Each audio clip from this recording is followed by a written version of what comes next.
deeqdan ay soo direen jaaliyada degan Denmark gaar ahaan magaalada Copenhagen ayaa waxay u soo direen jaamacadda Nugaal iyo cusbitaalka Laascaanood qaybta TB-da waxa ugu horeyn lacagtaasi guddoonsiiyay jaamacadda iyo cusbitaalka mid kamid ah qurba joogta iyagoo haatan ku sugan gudaha magaalada Laascaanood ka warbixiyay lacagtan iyo meeshii ay ka timid waxaana kamid ah hadaladiisa sida Nugaal University xarunteedu tahay magaalada Laascaanood dhulka weynaa ee jaamacadda ay fadhinaa u dhalatay deegaanka waddanka Denmark gaar ahaan magaalada Copenhagen lacag deeqa oo ay soo dhiibeen jaamacadda iyo isbitaalka lacagtaas laba qaybood bay kala baxdaa waa 1500 aan ku wareejin doonaa jaamacadda iyo isbitaalka waa $1500 $1000 waxay soo dhiibeen laba arday oo ka mid ah 10 arday oo danyar ah oo iska bixin kara weeyay fiiga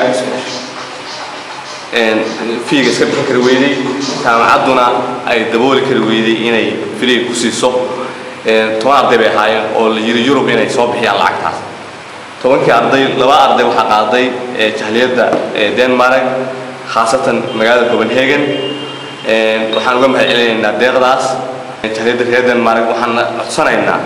in jaaliyadaha kale ee Europe ay sideed arday ee danyarta ah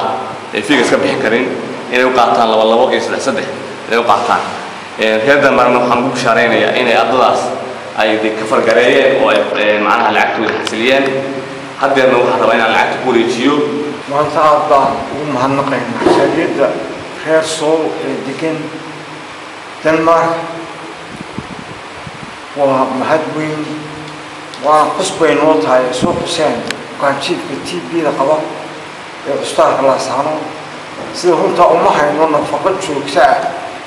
oo bukaanjiifka cusbitaalka la siiyo hal goor waxaan u ururinaa lacag wixii la heli karo oo banaanka looga soo diro lacagtaas oo hadhuunta loo kariyo bukaankii hadba intay gaadho marar baa dhacda lacagtuba dhammaato bukaanjiifkii oo dhan cusbitaalkii ka baxaan hadhowto oo waarkii oo qalin isku soo haro iminka lacagta ma soo gaadhay waxay keenaysaa cusbitaalkii caadi u socdo caadi u shaqeeyo annagina caadi u shaqeyno bukaanjiifkiina cusbitaalkii noo jiifaan oo ay halkaa dawadoodii iyo raashinkoodii iyo waxay u baahnayeen oo dhan ay ka helaan cusbitaalka ugu horeyn waxaa isaguna halkaasi ka hadlay gudoomiyaha jaamacadda Nugaal Professor Cabdirasaaq Maxamed Aadan Lafoole oo uga mahad celiyay qurba joogta Denmark gaar ahaan Copenhagen lacagtan ay ugu soo deeqeen qaar ka mid ah ardayda danyarta iyagu waayay jaamacadaha waxa ay ku dhigtaan wuxuuna ugu baaqay in jaaliyadaha kale ay ku daydaan jaaliyada Denmark gaar ahaan Copenhagen deeqdan laga soo gaadhay jaaliyada deegaanka reer Sool ee degan waddanka Denmark Copenhagen iyo magaalooyinka kaleetaba oo si gaar ah ay isaga xil saareen aqoon-yahanada ay ka mid yihiin injineer Maxamed Buraale iyo injineer Cabdalla Shafay iyo professor ama medical doctor Yusuf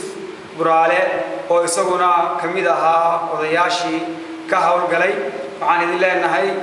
maanta oo aan joogno hoolkii jaamacadda halkan ayaan ku guddoonay deeqdii uu na guddoonsiiyay Dr.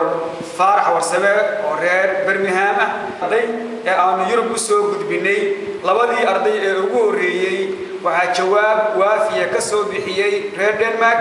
oo maanta aan halkan ku guddoonay deeqdii iyagoo waliba deeq fiican oo $500 gaaraysa soo gaarsiiyay cusbitaalka guud ee Laascaanood qaybta TB-da بإذن الله أنا كلسون غير السودان ما دام نبر كيابو هادن مارجع بحية وحنا نقدم دونا لبا أرضي أنا رجينا يا جاليدا كلنا يا دمستران ولا بلو دا قطوان قادنا أنا إن شاء الله لو دا أرضي كله أنا قادنا إن شاء الله أنا كلسون ودنا كيمي إن شاء الله بارك الله فيكم ardayda jaamacadda Nugaal ayaa halkaasi waxay ku soo bandhigeen socdaal ay dhawaantan ku sameeyeen gobolka Cayn iyagoo halkaasi ku soo bandhigay socdaal dheer ay ku sameeyeen gobolka Cayn gaar ahaan caasimadda magaalada Buuhoodle iyagoo halkaasi ka sheegay in ay booqasho ku tageen sidii looga dirdirgelin lahaa waxbarashada deegaankaasi dhul far badan ay socdaal ku soo mareen oo qaarkood intay hore uga bixeen aanay u helin wax jaanis ah waxbarashadii sida awgeed aan jaamacadda Nugaal ka siinay oo gudoomiye u soo ballan qaaday in la siin doono scholarship ama waxbarasho bilaash ah iyo nolol bilaash ah maadaama waqtigu uu saamixi waayay arday ay dhowr arday oo ka baxay sanadkii 2009 ilaa 10 cabdikariin nolol Somali Channel TV magaalada Laascaanood